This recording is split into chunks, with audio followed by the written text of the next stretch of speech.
искал везде, а это что за хуйня сидит на листе? Вся зеленая, падла и холодная, вся и стрелу мою в лапах. Держи словно косяк, ну чего же мне делать, где невесту мне искать? Это что, заквакал, ёб твою мать, ты возьми не с собой, тебе буду женой, что тебя до меня долучу до головой. Ба! Making a documentary on the future Elohim soldier. He's on training right now. His name is, what's your name? Steven Reynolds. And what you have in your hand right there? Got some fresh honey right here. All right. Getting ready for my retreat. You ready to roll? I'm ready to roll. All right. What else you have in your bag? I've got sleeping bag, a few jackets, some very fresh fruit, including tomatoes, cucumbers, lemons for detoxification, lots of water, more tomatoes, and let's see what else. Good fun spirit, and let's see. You're on a mission, right? On a mission to figure some things out for myself. All right. And see if I'm able to succeed in my goal for this week and kind of getting everything straightened out up here. Okay, we are here at the holy ground. On the right we have Elohim soldier Erica. Yay! And on the left we also have Elohim soldier Steven. What up? It's the man on the mission. What are you trying to accomplish? My name is Steven Reynolds, and I'm trying to accomplish enlightenment in 7 days. Hey! How do you get started? Jesus had 40 days and 40 nights. Right. I could have some luck. Right. Could be the luck of the draw. You never know. Absolutely. Yeah. It's good. Yeah. I've got, How does it I've got my feel? little butt protector right here. Yeah. In case I fall off a cliff.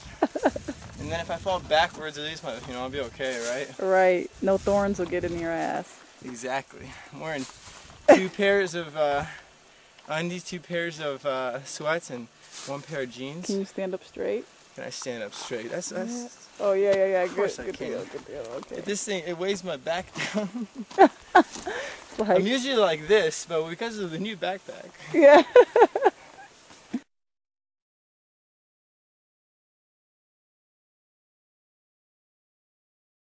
Well, inside the backpack, there's a 5 gallons of water in there. Yeah, 5 gallons of water in the backpack, and then laptop, and then clothes, and then 8 bananas.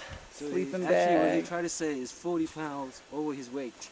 I know, man. I feel like it's like to be in the Air Force or something. I get to wear that sack. Do it. And Ken is packing up the last little tidbits here, of which we'll carry on our journey beyond that reef. Oh yeah, Or I got this to keep me persistent and inspired. I hang it in front of my face when I'm walking, Yeah, just So to I keep always clarity. keep going for the carrot. I'll get there. Like Bugs Bunny. I'll put the carrot in front of me when I'm meditating, so I know what my goal is. Yes. It's like always gonna reach that carrot. Yeah. You got some other essentials like toilet paper and water, food. One thing is, don't try this at home, kid. Yeah. I know one day you're gonna find this in the YouTubes, but be prepared. The disclaimer. This is how we do in the Marine Corps. Hoorah! But now, we are retired Marine Corps. We are Elohim soldier. We represent, right? Represent. This is my homeboy right here. We're on a mission for humanity, right? I'm gonna reset this sucker. It'll take me a while. I'll do it though. I got faith. That's right. Alrighty. Wow, this backpack, it's not heavy at all actually. It's like carrying, it's like carrying like a donkey on your backpack or something. So yeah, it's pretty damn heavy actually. We'll see what the commentary is once we reach our goal. I know. Commentary is gonna be screw this, I'm heading back down the mountain. Right. We have a 5-day mission supply, 7-day mission supply. 7-day mission supply. We have tomatoes. What's this? Lemons. And lot of cucumber. I thought we have this extra bag of tomatoes. Yeah, it's inside I here. put 2 more extra in there. Yeah, right here. Should be 2 extra, This is my car. isn't it? Yeah, I can't get it though. Oh, I got it. All right. And can't forget without this, but I don't know. I mean, judging by the plant species around here. Yeah, I know. Well, let's stop. There's How do plenty you of things to how wipe do you my do ass on, I stop? just have to Well, be you never careful. know where else it'll come in handy. Yeah, that's When true. or where else? No, I just rub my butt cheeks on that rock right there. How do you? Okay, so you do stop here. Nah. It's okay. We're hiking up right now to the spot, and as you can see, I'm sweating. And if you look over there, the beautiful sunset kinda through the clouds, and then you gaze around in the middle of nowhere here. And then I'm on a mission to Enlightenment enlightenment with Elohim messages. with Elohim messages.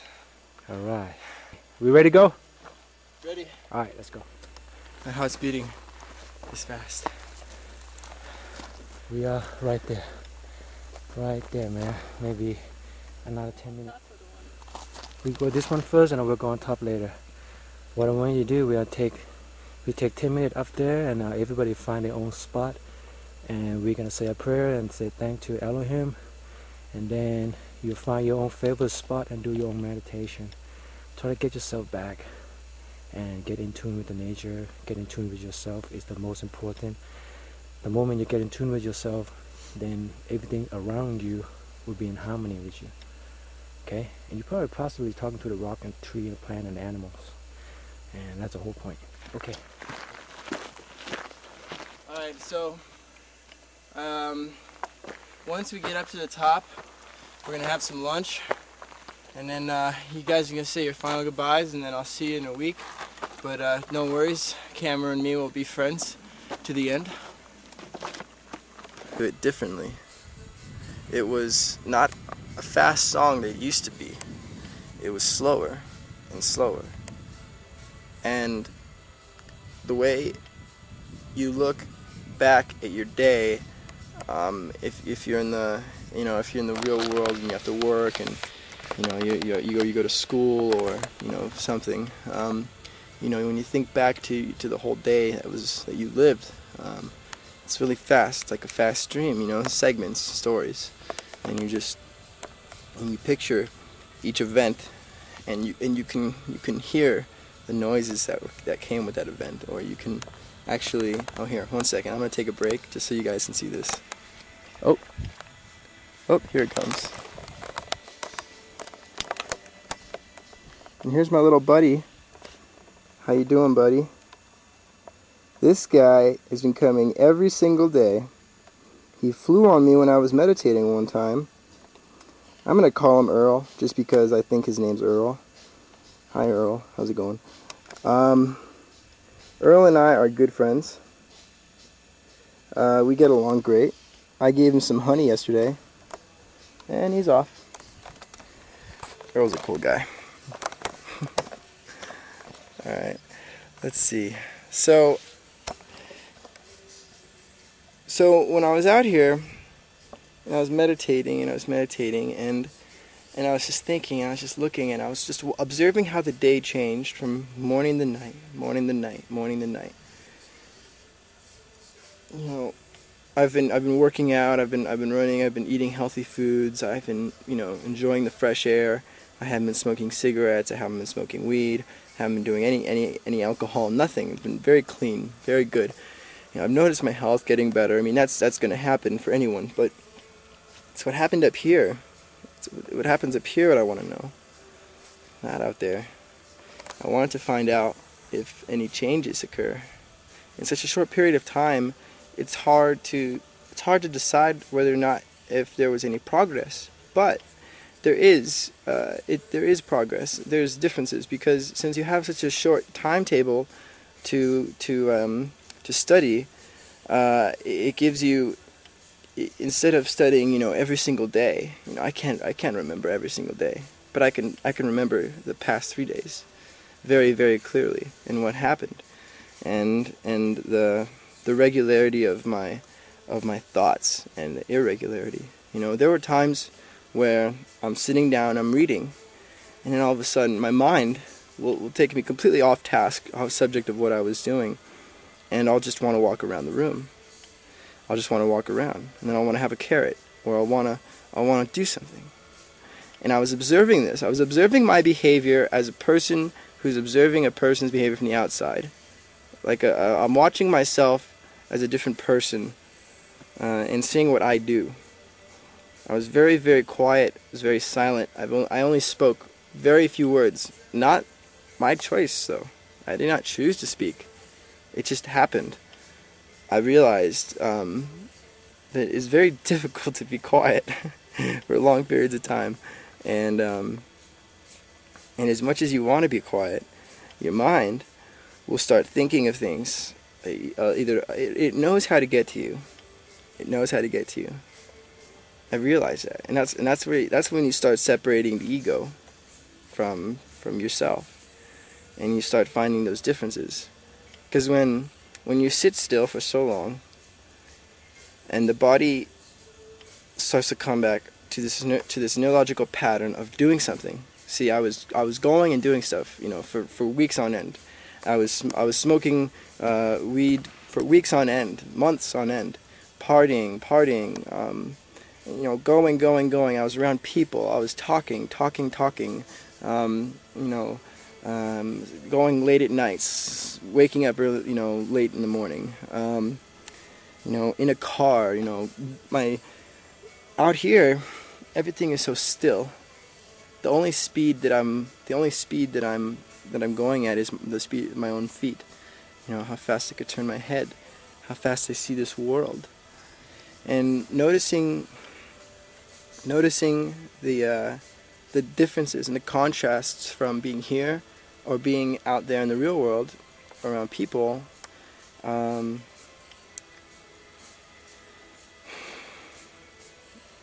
I'm beginning to understand more and more this ego that people have. When we're caught up in an argument, or when we're having a great time and we're speaking, it's hard to imagine that possibly. Okay, let me put it this way. When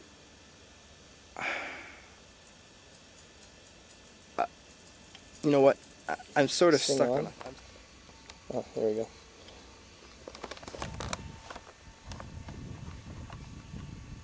Alrighty. So what I was saying earlier is, how do we know that the words that we're choosing to speak with in moments where we're not, okay, right now I'm able to calmly think about each word that comes out of my mouth. I'm able to think about it before it comes out of my mouth. What about those times where you're quickly commenting on something, or something happens and you say something, or like a friend falls and on the ground and you go, "Oh, watch your step there," Well, you could have said, be careful, or you could have said a million other things, but what chooses you? What chooses those words that come out of your mouth in that tone of voice? It's almost like everything that you, if you're listening carefully, it's almost like every person is secretly testing everyone else with their own actions and words and tones and behaviors. And the reason why humans aren't at peace with each other is because they misinterpret everything. the egos take over, but we don't have really any time to just sit down, shut up, meditate, and then think carefully about the words that we use. That's why the Eightfold Path, in Buddhism and Krishna, and what I've been learning from Ken newly about the Elohim, and about the body, and about DNA, and about the brain, and pretty much how I'm able to say every word that I'm saying to you right now. Man, I can't even put my thoughts into words, because it's I almost feel like you're gonna think I'm crazy for saying it. Don't worry, I'll say it. We're all crazy.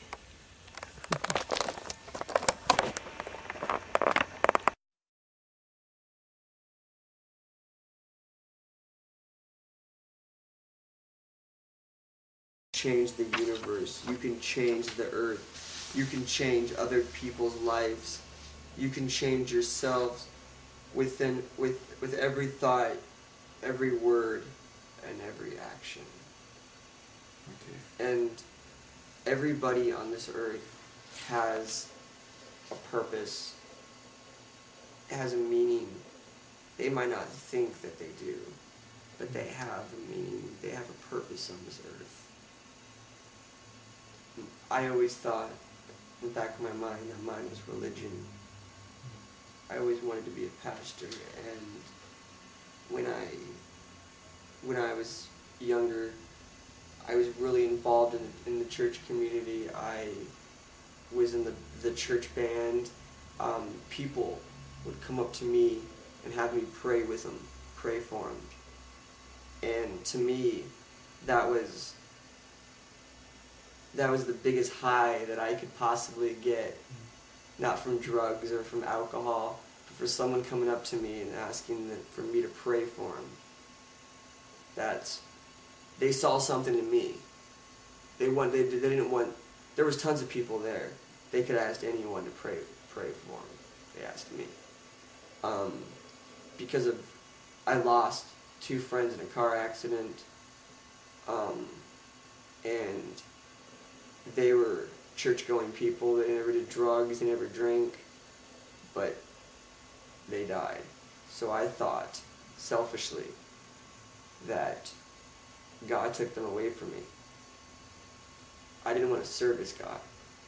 I didn't want to spread the word. I mean, I loved him, and I cared about him. I accepted him as my Savior, but I did not want to work for him at that time because of the emotions that I was feeling and me having the urge to want to do narcotics and alcohol. And there's always been a void in my life. And coming back to this, being an Elohim soldier, this is what I'm put on this earth. I was meant to spread the word of Elohim and Jesus Christ to the people that are lost in this world. You know, there's people just like me that couldn't be happy unless they had, you know, drugs. They had cigarettes. They had booze, money, nice clothes, a car. All of that could be gone within an instant. People don't realize that. You live your life to the fullest every day, no matter what. And you take one step at a time and let your mind and your heart do the rest. And the people that are lost out there that don't